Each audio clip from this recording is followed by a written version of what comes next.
Charlie Combest, he's a man of taste. He's got a thing for a certain type of grace. He don't care about diamonds or pearls. All he wants is a girl with comfortable shoes. He loves women in comfortable shoes. Welcome to the BJ Show. Let's rock and roll. Rock and roll. Come on, everybody.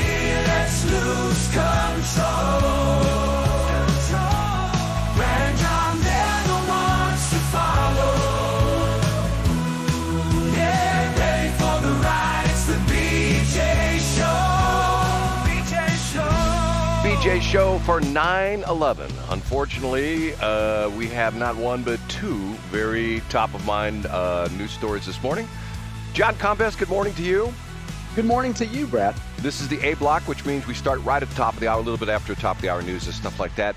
John Combest, you know what? I'm just going to move right into, we can talk about stuff, we can talk about all sorts of crazy stuff. And 9/11, we talk about that in B and C block. But more importantly, I shouldn't say more importantly, less importantly, John Combest, every single day for the past 300 years, he's actually the crypt keeper. No, actually 23 years. Gets up every morning, goes to bed at night late, works on his list. He puts it up on johncombest.com, Combest. And every single morning, what we do is we have John take a look at his list, which sometimes is 2, 3, 4 dozen different stories, sort of like the Drudge Report for the state of Missouri. And I say, John, can you cull that down into 3 important stories? And John says, absolutely, I will. And we say to this guy, what's your name, sir? I'm Casey Kasem. And we say, Mr. Kasem, can you count him down for us? And he says, in third place. Here's a hyper-local story that's going to become a little bit less local in the coming months. A headline from the Post-Dispatch's Dana Reek. Sam Page's criminal case will likely be tried in Springfield, Missouri. Brad, according to court filings yesterday, both prosecutors and Sam Page's defense attorneys have jointly filed for a change of venue to Greene County. You know, that's just down I-44, down around Springfield way, and asked Judge Robert Lassiter to issue the transfer order. Now, Brad, you'll remember that Sam Page was charged in July with 2 counts of election offenses, which are misdemeanors, plus 2 felony counts of stealing. And this goes back to an election, a pro Sam Page election flyer, which was an anti-Proposition B flyer that was mailed at taxpayer expense. Sam Page and his team say, no. It was just educational. It's within the bounds of what taxpayer money can be spent on. And prosecutors say, no way. This is clearly a very, I can't say partisan, a very biased political piece, that it was a campaign piece after all. And Sam Page should be held accountable. That's what prosecutors will say. So, Brad, I guess this is pretty common from what I gather from news coverage and commentary. I guess if you're both sides, you probably don't want the case being held here, because maybe if you go to a jury, somebody once lived in Sam Page's state Senate district back in the day and really likes him, or maybe somebody was neighbors with that fake Republican Mark Mantovani and liked Mark and didn't like that Sam lost or Sam won or whatever. I guess you want a pure jury, I guess, Brad. So anyway, this local case will now be going down I-44 and will be down in Springfield. John, you missed one important category. Ooh, what did I miss, Brad? You missed the fact that someone may have woken up during the middle of an operation when they were supposed to be knocked out and say, Sam Page, why didn't you give me the right amount of knockout drugs? I'm awake and they're operating on me. That's the other kind of person that you could end up on the jury. That could very well happen there, Brad. Right. This is a good time for me to point out my theory, which is that, gosh, I guess I'll just use a Brad Hildebrand phrase. This might end up being kabuki. Sam Page will end up getting a slap on the wrist. And the good thing for Sam, Brad, is that by the time your daughter's an attorney after all, and you've even represented yourself in court, Brad, you know that the wheels of justice turn slowly. By the time this case actually moves forward down in Greene County, Sam will have Sam will have announced that he's not running for re-election. And anyone who looks at Sam in Greene County will see a 60-year-old man that says, "Hey, I just want to retire. I just want to go away." And then, you'll think, "Hey, why should we send this man to jail? He's not running for re-election. He's old. He's retired. He just wants to spend time with his family. Let's give him a little slap on the wrist, wag our finger at him and say, 'You politicians in St. Louis, don't you ever do this again.'" He's made the wrong pick for a defense attorney. Oh, yeah? Who should he have chosen, Brad? There is someone who has not only healthcare experience, because that's Sam's background. He's a doctor, he's an anesthesiologist, and also has won high-level cases of similar types of accusations. And you know who that person is? Dr. Brad Bradshaw.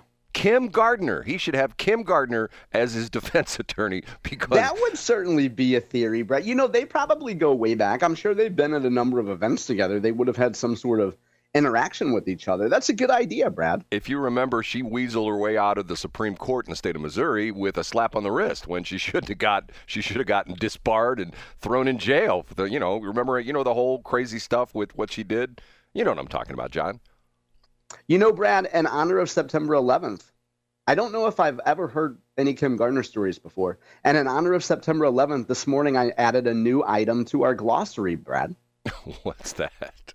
At bjshow.co. I added DTMTOTS in honor of you, Brad. DTMTOTS. And what is that? Oh, it means every time I say to you, Brad, we've discussed this many times on the show. DTMTOTS. Hey, John, did I ever tell you the story about Randy Bluestone's funeral? DTMTOTS, Brad. Discussed this many times on the show. Discuss this? That's what DTMTOTS is?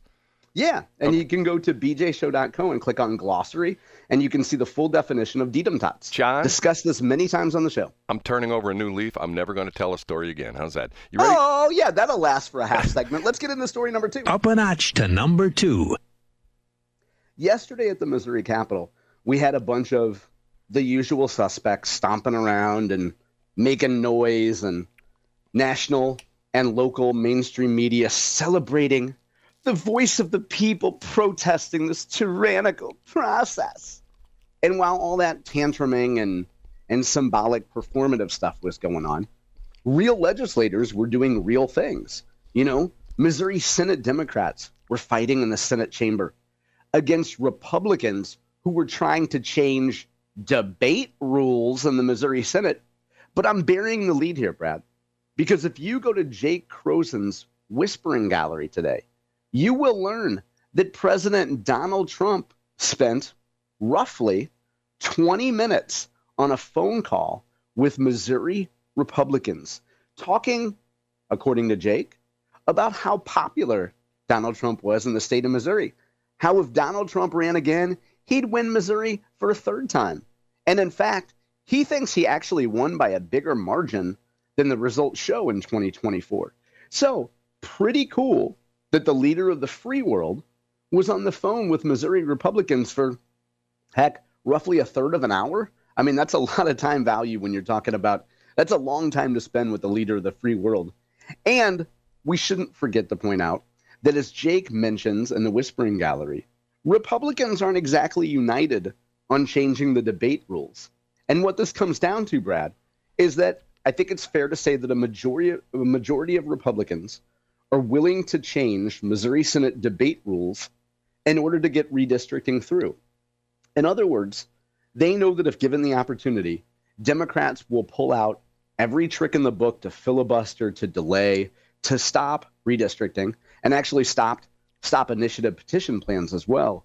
So a majority of Missouri Senate Republicans want to change debate rules in the Senate, and a few Republicans, namely Senator Joe Nicola from Grain Valley in the western part of the state, say, whoa, I don't know about changing Senate rules just to ramrod redistricting through. So I won't ruin the rest of the story, because folks should go read Jake Kroesen's Whispering Gallery, where he goes into exquisite detail about what happened. I have a text from Mike Otten. AK, Oh, yeah? AK Info Dude, and it says, John seems to forgot that Trump has already won Missouri 3 times. Oh, great point, Mike. He won in 16, 20, and 24. Yes. I stand corrected. And by the way, that misstatement would be coming from me and not from Jake Kroesen. So I'm not misquoting Jake there. I'm making a quote myself that's incorrect there. Okay. Are we ready for? Oh, we're up to. That was number 3, correct? Yeah, that was number 2, because number 3 was Sam Page. We're already on story 1, which you and I will probably also discuss in B Block, Brad, because it's such a big story. John, it's 7:12. We can't be moving that quick. Okay, that's why. Well, maybe you could tell another Randy Bluestone story or something about Camille Winter. Let's get into number 1, Brad. Hold on a minute. Randy Bluestone was a great guy, so let's not. And to this day, I learned things from him which serve me on a daily basis. Was he kind of like Ron Grubbs? They had similar characteristics. See, the interesting thing about this is, well, I won't go in. We'll talk about it. Yeah, let's get into story number 1. The number 1 tragedy in Utah. Everyone's heard about it. The assassination of Charlie Kirk, Turning Point USA founder. Brad, I have some stories up today at the top of johncombest.com.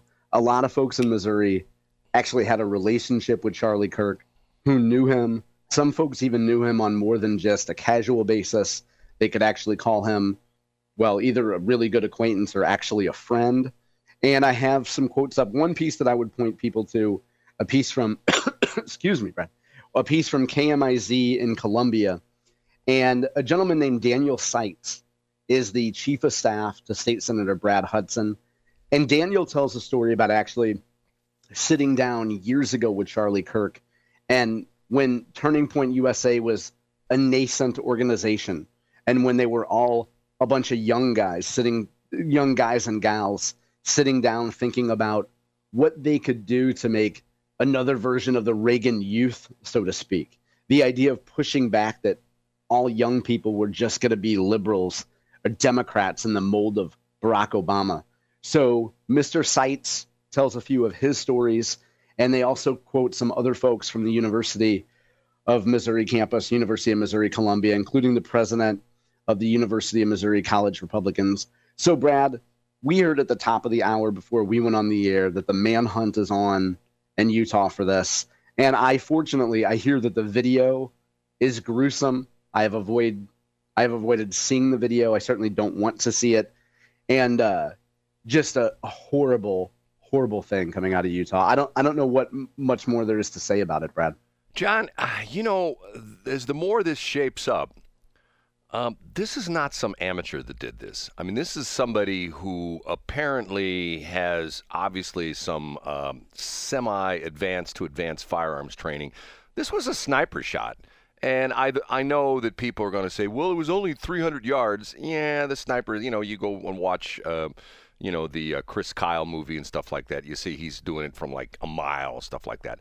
Still, this is not the kind of thing. This is not even if you have a nice rifle with a nice scope, this is not the kind of thing that's easy to do. And not only that, whoever this is, or maybe more than one person, has just like disappeared off the face of the earth. And I think at this point, I think it'd be safe to say they're not showing their hand, but they have little or no clues on this thing, at least what I'm reading. And to the point where I felt sorry for the guy who's the chief of police of the campus police, saying that, they made some mistakes. Well, you can't plan for something like this. This is something that just is, not, in the emergency preparedness book of any police department. I mean, the story is just so weird on so many different levels. And the sad part is that this is political terrorism. Let's be honest. Yeah, of course it is, Brad. I mean, it's silencing a voice that you disagree with. Right, exactly. And not only that, it's a voice that was very real. And if you've ever watched the Charlie Kirk videos, I've watched gazillion of them. And have you ever seen the videos when he goes over to England and they do the thing? Is that at Oxford? Have you ever seen the videos where he does those? Yeah, I have seen. I don't know exactly where it is, but I know the videos you're talking about. And the guy is fearless. And what's interesting about it is, I know you're going to laugh when I say this, but he's the master debater. I mean, he's incredibly quick on his, well, unfortunately, was incredibly quick on his feet. and I think more importantly is non-hostile. He never went after people for, like, you're a dummy, or, he didn't throw, he never would have made it on, although this is sad, I was going to say something, but I just caught myself. He never would have made it on Tracy's station. And the sad part of it is, I don't know if you know this or not, his show is on Tracy's station. So I have no idea what's going to happen to his radio network because I'm sure folks have been working on that since yesterday afternoon, Brad. Well, but it's such a shame. I mean, the whole thing is just bizarre. And the crazy part of this is it's overshadowed the 9/11 day today. It sure has, Brad. But maybe it feeds into it. Maybe it feeds into that sentiment, right, Brad? Well, there was an editorial I read this morning by a guy who is a former F-22 pilot and a United States rep. Interesting read, and he talks about where were you when the planes hit the World Trade Center, and he relates the fact that he was in flight training for the U.S. Air Force, and he went on to be an F-22 fighter pilot. And his article is about the fact that we have this sleeping problem in the United States. All these people that came across the border during the Biden administration, all these potential, and darn well, countries around the world that say, whoa, how do we get our terrorists into the United States? We get them into Mexico, and they just walk across the border. Right, John? Yeah, of course they do, Brad. I mean, I hear John's going to go, well, Brad talks about this again. Bill Malugin, who is the reporter, him and Griff Jenkins, who were like tag team the southern border. I don't think they're down there anymore because the story's not really what it used to be. But both of them, especially Bill Malugin, I remember seeing a video of Bill Malugin literally talking to people as they came across the border. He was someplace in San Diego where they didn't have to cross the river or anything like that. They're sneaking across the border. And he's asking, and they're all military age men, essentially military age is deemed to be 18 to 35, all in real good shape, all single, and asking him questions. What country are you from? India. What country are you from? Pakistan. These were not the Mexican people coming to the United States for work. These were people who we don't know what they're up to, do we, John? I mean, we have no idea where these people are. And when you told the story before, didn't you say that at least one gentleman came up and told the others to be quiet? Yes. And or give a different answer? Yes. While he was doing the interview, someone in English with a heavy accent, essentially saying, "Don't tell him anything. Don't give him wrong information." What does that tell you? Yeah, that they've been coached and they know that they're not supposed to tell the truth. Exactly. Okay. Are we actually going to get out here on the A block on I think time it's for 7:20, Brad, and I'm sure I expected that you would want to talk a little bit more about Charlie Kirk. I don't know if that was in your top three, but I don't really know how much more there is to say about it, Brad. It's just such a tragedy. Actually, it's not, because I think that that there other people can probably say it a lot better than we can. The only thing I'll say, that's true. The only redeeming factor that I can say is that douchebag. And I use the term literally, that said those nasty things about him on MSNBC yesterday, Dowd, whoever his name was, John Dowd, whatever, got fired. And I saw that. Yeah, the gentleman who said that he suggested that Charlie Kirk brought it on himself, right? Yes, there is some good things that happen in corporate America, and that was one of them. Yesterday, when they gave that guy the nuke and threw him out of the door. Hopefully, security came and not only helped him put the stuff in his cardboard box, but grabbed him by the scruff of the neck, grabbed him by the belt loops, and threw him out the door. And are they MSNBC? As they moved yet? They're moving to New Jersey. I think they're. I don't know, but last time we saw that, it was at a Bill Eigel fundraiser. Yeah, when it was me getting thrown out the door. Okay. We have to take a break. We will play some advertisements for sponsors who make this whole show possible. And by the way, let me just say this. I forgot about this. I didn't do it this top of the hour. A week from this Saturday, it's the Over the Edge for St. Charles Habitat for Humanity. If you've never done this before, you rappel down the side of the building. Being a 14-time Over the Edger, and my crowning glory was going off the top of the Caesars Palace Hotel, 350 feet down the side of the Caesars Palace Hotel in Las Vegas.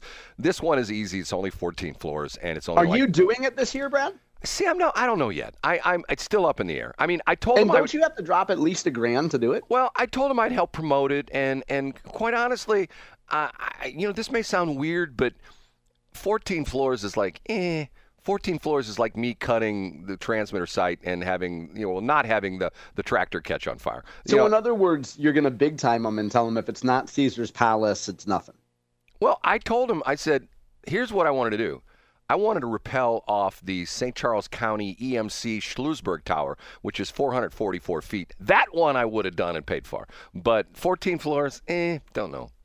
Just, NBD. But for those of you who've never done this before, this would be a great starter thing. Check it out. And what's that website again, John?